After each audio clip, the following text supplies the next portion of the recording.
பிரியமான சகோதரமே, இன்றைய வாழ்க்கையில ரொம்ப பாடுகளா இருக்கிறதா? பயப்படாதீர்கள்.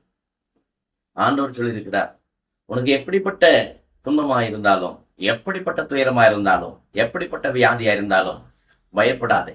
ஏனென்றால் மத்தேயு 11 சுமை சுமந்து சோர்ந்து போன சகோதரனே, சகோதரியே, என்னிடத்தில் வா, இறைக்க வைத்து விடு, சொல்லு, அந்த பிரச்சனையை சொல்லு, நான் அதை அப்படியே மாற்றுவேன் என்று சொல்லுகிறார். என்னாகமத்தில் பார்க்கிறோம், மோசேவும் ஆரோனும் பெரிய இக்கட்டில் மாட்டிக்கொண்டார்கள்.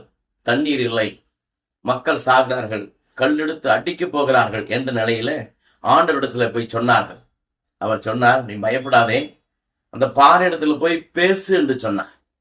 அவர்கள் பதட்டத்தில பாறையில் தண்ணீர் வருமா என்று அவிவிசுவாசப்பட்டு அந்த கோடால் 2 அடி அடித்ததனால் அவர்களுக்கு தண்ணீர் கிடைத்தது, ஆனால் கானான் நாடு கிடைக்கவில்லை. அவர் சொல்லுகிறார், என் மேல் நீ சந்தேகப்பட்டதால் நீ கானானில் நுழைய முடியாது என்று. அதே போலதான் நடந்தது.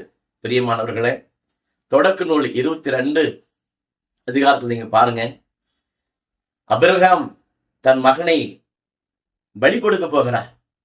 மலை ஏறி வெட்ட போகிறார். அங்கே வேலையாளிடத்துல சொல்லுகிறார், இங்கே இருங்கள், நானும் என் மகனும் பலியிட்டு விட்டு திரும்பி வருவோம். என்னங்க இது விசுவாசம்? என்ன நம்பிக்கை இது? ஆண்டவர் மேல் வைத்த ஒரு பற்று.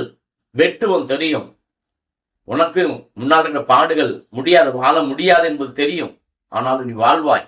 ஏனென்றால் ஆண்டவர் சொல்லியிருக்கிறார், நீ பயப்படாதே, நான் உன்னோடு இருக்கிறேன், நீ எதற்கும் கலங்காதே, இயேசுவை நம்பினால் போதும்.